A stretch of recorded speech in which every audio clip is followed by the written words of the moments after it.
get what you wanted out of this? I believe we did. It's a little bit like the red-blue game. A lot of new faces on our team. First opportunity to play in McHale against another team. Learning what we can do well. Maybe learning some things that we have to really prepare for in the future to get better at.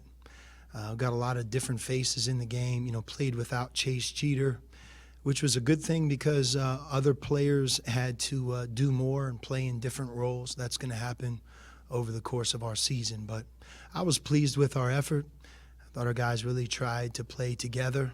And at this time of year, great effort and the intent of playing unselfish. Those two things really are at the top of our list right now. Did you like what you saw out of the guys that filled in for Chase at the center spot? Front court? I did. With Chase, and he's not only one of our best players and one of our most experienced players, but he really fills a need. Without him, we're a much different team. But we have three guys who can play in a game that position. Ryan Luther, who makes maybe a tough matchup for the opponent when he's at the 5. Ira can play there. And then I thought Jake did a really good job coming in the game as well. There was how long do you expect Chase out, and was it an ankle? There was some talk it was a sprained ankle or something. He's injured. We expect him back in the short term. Meaning next game or still up in the air? Yeah, I'm not sure. Coach, it seemed like you guys were playing an up-tempo style today. Is that a function of the opponent or something that you've been instituted? We want to push the ball.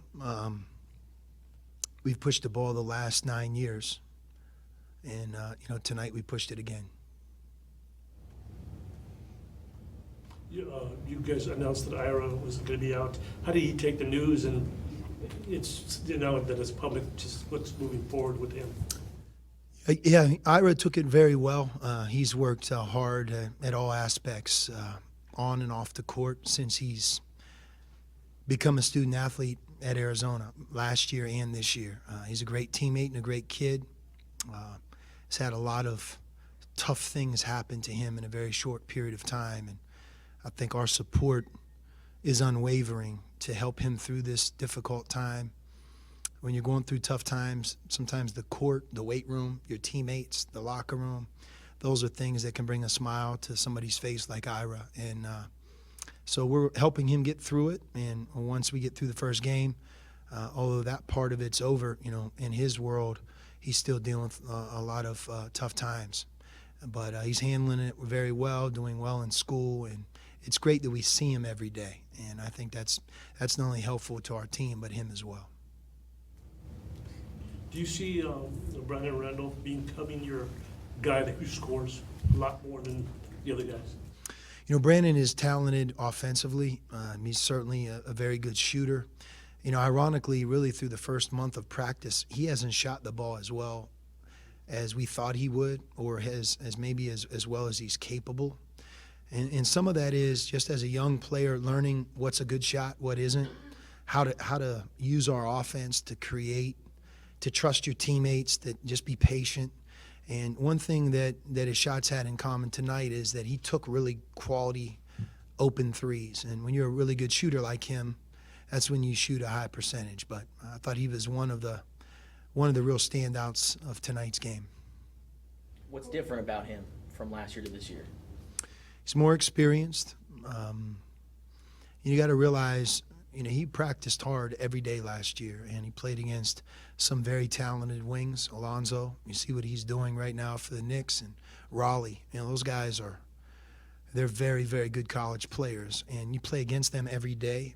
Maybe behind the scenes, we recognize Brandon's growing and getting better. He didn't have the opportunity to play in games as much or have a big role, but this year he does. And I think last year really prepared him and helped him. He's also had a real good off season. He's stronger, and he's just an overall better player. He's going to have nights where the ball doesn't go in the basket, and one of the things we've talked to him about is still be a good player, not just a shooter. And I think he's really trying to embrace that. So, Coach, with the losses, Alonzo, Raleigh, Dusan, that guy up in Phoenix, I would assume you would be a more guard-oriented offense. Is that not the case? Mhm. We are, and we're going to rely more on the three-point shot this year. That doesn't mean that it's either make or break. If we make threes, we're good. If we don't, we have to be able to create drives and get second shots, get fouled, get the ball close to the basket. Obviously, you put Chase out there. That's something he does well.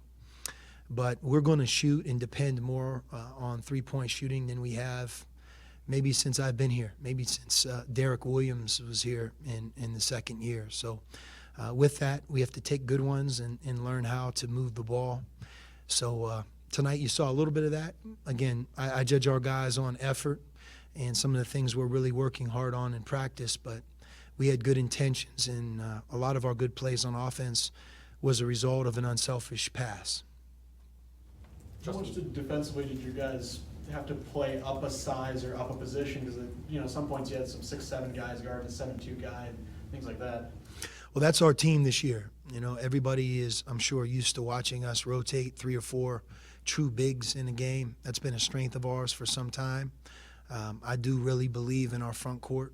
Emmanuel Acott is not small, and he's very good with the ball. He's a clever passer. He's almost like today's version of a wing, of a forward, kind of like a Draymond Green type of player at Arizona.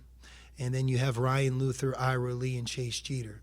Our key is that they're healthy, that we're able to keep them out of foul trouble, and that we play to their strengths. So I think when you watch us play, being able to trap the low post, we've already talked about utilizing the three-point shot more, and then we all need a little bit of good luck. I think being able to keep those guys healthy, it's more important this year than it's ever been because we don't have the luxury of maybe that extra big that we've had the last 6 or 7 seasons. Your rotation, how you used it tonight, was that kind of like a preview of how you're going to go, or you're still kind of mixing and matching? No, we're at the very beginning stages, but we're going to play 9 players. Maybe in a given situation, a 10th guy could to get on the court, but to play hard, to push the ball, to make up maybe for our lack of size and hold these guys accountable to rebounding and moving the ball. You get winded playing that way, and I think it's always been our philosophy to get people in and out of the game, and over the long course of the season, some of those guys really grow and improve. You saw Brandon Williams, playing 2 positions sounds good, but it's not easy on a freshman, and we're asking him to play the 1 and the 2. He had some great moments tonight, and then at times when he was at the 1, he didn't maybe have as good of a moment as we would have liked. But he'll learn from it, and that's the beauty of us now playing other teams. He'll learn playing against somebody else now instead of practice. Coach, with all the losses, you guys are picked to finish lower than you typically are. I'm wondering what your message is to your team and how much you're relying on tradition and trying to just maintain that standard that you've established. Well, every year is different. Each year you lose quite a few players, the way college basketball is right now. And we've always talked a lot about, not riding the coattails of what happened here before, whether it's last season, whether it's replacing a single player from a year ago, or if it's living up to the standards of Coach Olson and the great teams and players of that generation. Part of keeping the tradition alive is to really hold yourself accountable. And right now, all we can control is to be the best Arizona team we can be this season. And we know that there are certain things that we're going to have to overcome, but it's up to us as a coaching staff and a group of players to work on our weaknesses and battle and play hard. And certainly home games, we take a lot of pride in McHale. I know sometimes it can be overlooked here, but we're 82-3 in the last 85 home games. That's pretty good. And that's a standard you want to keep up, but it's not easy to do, obviously. Would you like to address any of the distractions? No. Is the university giving you any guidance or information about the Board of Regents meeting on Thursday? Yes, I'm aware. It's a regularly scheduled meeting, and I'm in regular contact with Dave Hickey and Dr. Robbins, so I'm aware of it. You feel like in general, like you said, there's that scheduled meeting, this trial was going on, it's now over, and a couple other things are coming out, you're seeing, I mean, does it feel like it was a year ago maybe where you have this cloud going on besides when you're trying to do what you're doing? I mean, Could you repeat that? I didn't follow find that you. you're having the same kind of off-court distractions you kind of have to push aside, with this team? You know, my focus is really caring for the players that are in our program, trying to build a great recruiting class. You know, we're coming down the home stretch and, loving my wife and kids, enjoying the fact that I live in Tucson and doing the best that we can. You know, we had a game tonight, and now it's about learning from it, growing from it. Tomorrow we have practice, and we're going to try and have a great practice, learn from the film, and be a better team on Sunday against Chaminade. Some of the high points for the recruits. Some of the high points that you're using to tell recruits about what your program's all about. I don't believe I can comment on that.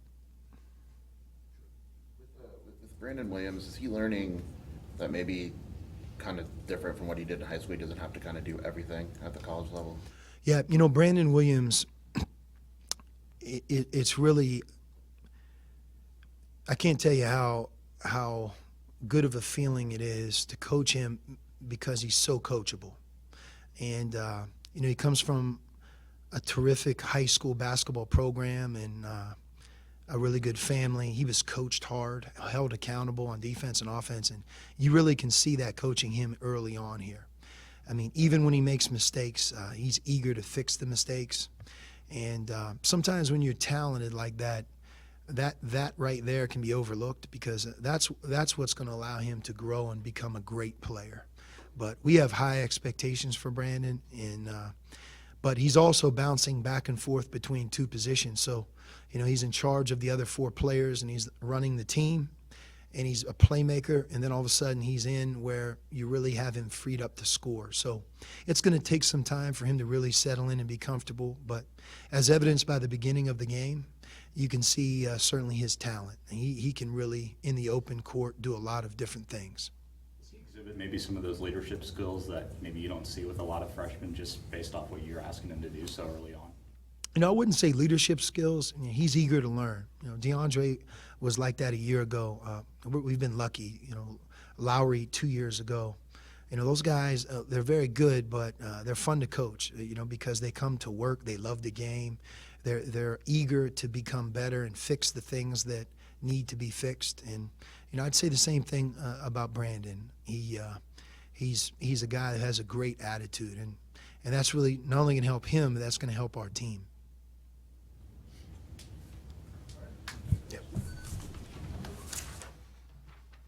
Sophomores here, Emmanuel Lacat, Brandon Randolph, go ahead. Brandon, you scored 20 points tonight. What was clicking for you today? I really just think my teammates found me when I was open. I just took the open shots, and they just did well finding me. What were you guys trying to find out of a game like tonight? What was kind of your mindset heading into tonight? I mean, we just prepared. We're just preparing for the season, Yeah, that's basically it. We're just preparing for the season. We're working on defense and working on our we're definitely just working on our ball movement and stuff like that. So. How is the ball movement going? You guys played obviously fast tonight. Mm-hmm. How was that going? We're playing a different style of basketball opposed to last year. So, we're still working on it, but I think we're definitely improving since the beginning, You guys both seem to have really big opportunities here this year. Go-to players, maybe top defenders, et cetera. Is it something that's kind of set in with you? Taking a different role and at this point with all the practice you've had under you, do you feel like a different players right now?